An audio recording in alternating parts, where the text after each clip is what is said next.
Neste domingo, a umidade volta a aumentar pelo extremo norte do Brasil, o que vai possibilitar o retorno das pancadas de chuva.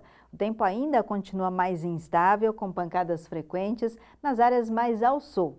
Rondônia, sul do Pará, Tocantins vão ter pancadas de chuva desde cedo e há alerta de novos temporais. Nas outras áreas, o sol aparece com mais força, acontecem pancadas de chuva com raios, em geral entre a tarde e a noite. A mínima prevista em Belém é de 21 graus, 22 em Macapá. Manaus terá máxima de 32 graus, máxima de 33 graus em Boa Vista.